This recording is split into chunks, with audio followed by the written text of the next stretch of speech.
Hello and welcome back to another Nerf Blaster review video for the channel. My name is Luke Triton and today we are covering yet another Ultra Blaster. It is the rather controversial Ultra Speed.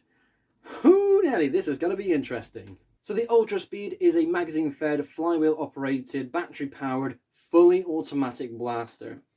Now I remember when this was leaked for the first time, it was quite exciting because we were going to get a high rate of fire, fully automatic, Ultra Blaster.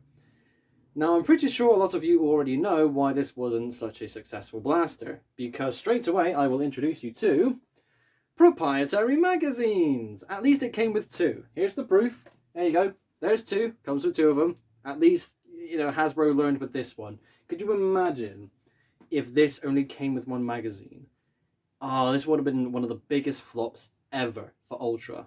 And for a quick comparison with the magazines, this is a 12 round magazine that comes with the Speed, and this is a standard Ultra 10 dart magazine. So it's not that bad in a way, but we'll get to this in just a second.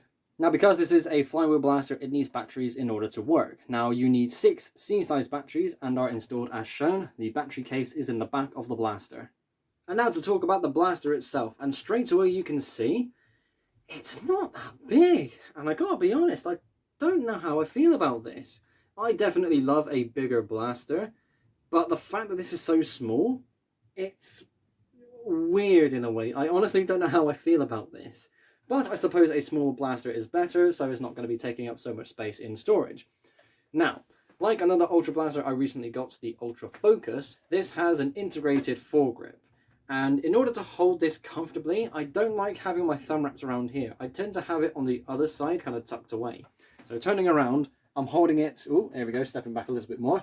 I hold it like this. Not so much like that, because the webbing in my hand gets a bit uncomfortable, but more so the knuckle on my thumb is rubbing up against there. That's really annoying. So if I was ever going to use this properly, which again I'll explain in a second as to why you won't, I'm going to hold it like this.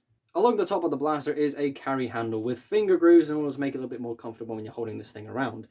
And even with batteries installed, this is a really light blaster, and I quite like that. I feel like it's so interesting to think these are going to be so big and heavy because of how monstrous the fire rate is. We will get to that in a moment. I'm pretty sure that's the one bit that everybody's excited for. And on this carry handle is a tactical rail. There is some tactical potential, but saying there is some is really generous. This isn't really a blaster that would warrant a scope or an optic. I feel like this is more appropriate to have a shield. The modulus flip shield could probably work quite well here. I don't know if anything like the Stampede shield, well, maybe that could. I'll have to have a look and play around with that later on. But even then, it's so streamlined in its own cool, unique way. I feel like just going without any attachments is probably the best way to go. And that's heresy coming from me. I love attachments, but having this thing clean of attachments, probably where it's at its best. Alrighty then, let's have a talk about the magazines included. It has 2 magazines, that's good, but they're proprietary magazines, that's bad. They have an interesting feature to help feed the darts into the blaster even faster than ever, that's good. But the Frogurt is also cursed, that's bad. Simpsons reference. So yes, this was an interesting thing to kind of take in and behold when this first came out, because I like what this is trying to do. It's a shame that this only came with 2. I feel like if this took a page from the original Stampede and had like 4 magazines, I honestly think this would have been received better. So what is going on with this particular magazine? Well, you can see at the top there, this little switch. It's not the easiest thing to see, but you know, in some lighting, you can see it's a bit of a switch. So the idea is, when this is inserted into the blaster, it sits into place and then something would rub up against this switch. So if I can demonstrate this correctly, when that is pressed in, ready, here we go. Oh, damn. So that's really cool to see in its own funny way, but there is a downside to this.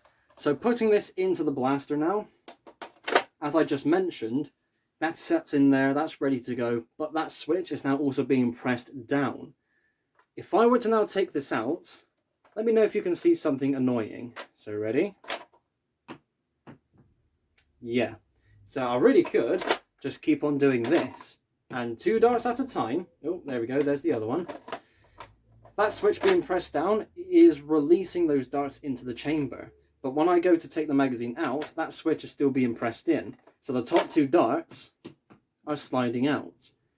So, given the rate of fire for this blaster, you're going to dump the entire magazine in about 2 seconds anyways. But if for whatever reason you do a quick burst fire and you want to take these out to top up, you're going to lose darts. And I've got 4 darts left in this magazine. I'm not going to continue to empty that because I still need to fill up the other magazine as well. So I'm going to go ahead and do that, and now we're going to move on to the test fire. So as I'm reloading the magazines, I thought it would be a cool idea to show you how the darts are actually inserted. So if you look on the top there, it's a bit difficult to see with this camera, but there's a little notch here for the tip of the, well, the back tip of the dart, I should say, on the sort of fin end, as some people have called them. You can only actually insert this one way, and that saves confusion compared to the standard N-Strike magazines, for example. There are still people to this day who put the darts in backwards and put the magazine in the blaster backwards. There is no confusing this, and to be honest, that's excellent. So now as I load this thing up, it's going to be quite interesting. I have test fired this thing already, and it was quite the experience the first time round. But in the review format, it's probably going to feel a bit different. So there we go. We are now, oh, if I can get the damn thing in. There we go. That's going to have to stay in the video. We now have a fully locked and loaded Ultra Speed ready to go. And just before I get started, I'm going to say 2 quick things. First of all, the magazine release switch. Honestly, I dig that so much. That was really cool. And secondly, for the sake of this video, I'm going to turn down the volume in the actual video itself when this blaster is firing, so you don't have to turn it down yourselves. Right then, let's get started, shall we? So the flywheels, they sound quite good indeed. That's a good humming sound compared to all the other flywheels I've held in the past. These are flywheels that are ready to rock and roll. So this is a seriously fast rate of fire. It's 7 darts a second, I believe. Right then, ladies and gentlemen, are we ready? Here we go.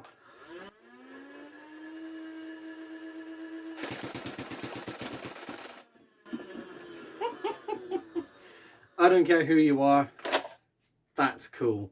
Even if you can only get 2 magazines of rounds down range, having to get this one out can sometimes be a bit tedious, but you know what, that wasn't bad. Getting that second magazine out now, going for another full mag dump.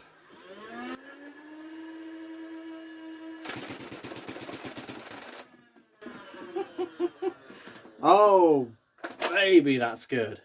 And now we go to the purchase recommendation part of the video, and this is interesting because there's good things about this blaster and there are bad things about this blaster. Always remember, my purchase recommendation is never a definitive yes or no. This is just my personal opinion, and of course, freedom is freedom. You can spend your money on whatever you want. Now, the key thing about this particular recommendation is the fact that I got this at 66% off. So when this first came out, it was, what, $72, which is about 60, 65 pounds here in the UK. I got this for just under 24 pounds, and that's what tempted me into getting this in the first place. When this came out initially, I had no interest.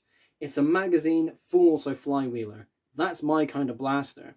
But at the same time, I thought, it doesn't matter that it's Ultra, it's just so expensive. Now, if you can find one of these at that insane discount, then honestly, I could say yes, give it a go, because it really is fun.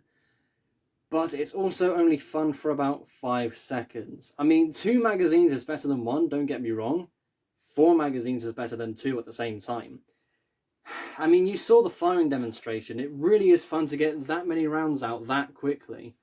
But then you've got to reload 2 magazines, and these are the only 2 you get, unless you buy another one of these, which is never going to happen. I mean, let's be real. Then again, if you find, I don't know, 3 of these for like £10 each, then I could say you can get all 3 for the sakes of the magazines alone. But that's like the miracle situation, which most people are never going to encounter. And that is the end of the video. Thank you all ever so much for watching. Always remember, my personal experience with Nerf blasters will be different to other people. So whilst I've had a bit of an iffy experience, you might find this blaster to be absolutely amazing. And if you enjoy it, that is so good. And I absolutely encourage more goodness in this hobby. So in the description down below, you can find links to my social media pages, including Flickr and Instagram, where you can find some sneak peeks and behind the scenes action.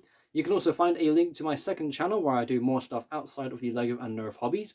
Down below you can also find a link to my Discord server where you can chat with like-minded fans of LEGO Trains and Nerf blasters. Thank you all so much for watching, folks. Keep an eye out on the community tab for polls and updates. I shall see you all in the next episode. Take care. Bye-bye.